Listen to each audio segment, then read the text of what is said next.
Au Nord Kivu, comme partout ailleurs, la police est mobilisée pour sécuriser ces épreuves hors session de l'examen d'État 2025.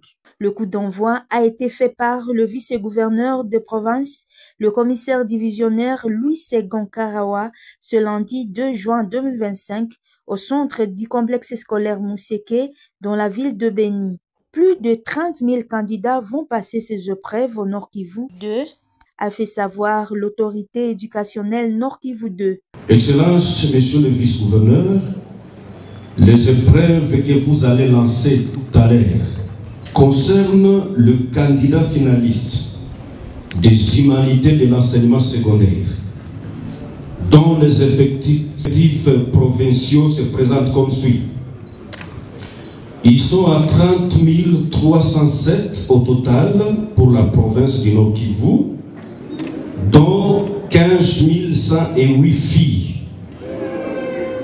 Tous ces finalistes sont répartis dans les 103 centres éparpillés dans 12 sous-divisions éducationnelles de la province éducationnelle du Nord Kivu 2.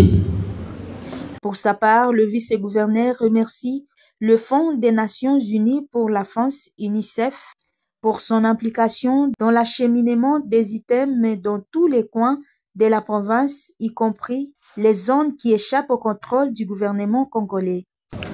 Je remercie également les partenaires éducatifs pour les efforts consentis dans l'encadrement pédagogique de nos enfants avec abnégation, dévouement et parfois au risque de leur vie.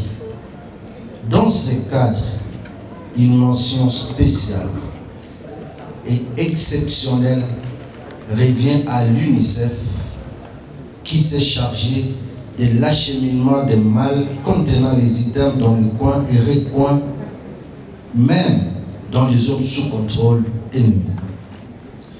Mesdames, Messieurs, qu'il me soit permis de rappeler que le début de la passation des épreuves hors session, l'examen d'État a lieu ce jour sur toute l'étendue du pays, conformément au calendrier réaménagé de l'année scolaire 2024-2025. Les élèves finalistes du secondaire devront tabler sur la dissertation française, les épreuves traditionnelles des options techniques et la pratique professionnelle. À cet effet, les listes opérationnelles renseignent que le Nord Kivu, à lui seul, aligne 69 161 candidats à travers ces 3 provinces éducationnelles éclatées en 35 sous-divisions. En outre, il s'agit de préciser que les épreuves en cours ne concernent que les candidats régulièrement scolarisés. Après le coup d'envoi au complexe scolaire Mousseke, le vice-gouverneur est allé renforcer la morale des candidats qui passent les mêmes épreuves au centre Kasanga.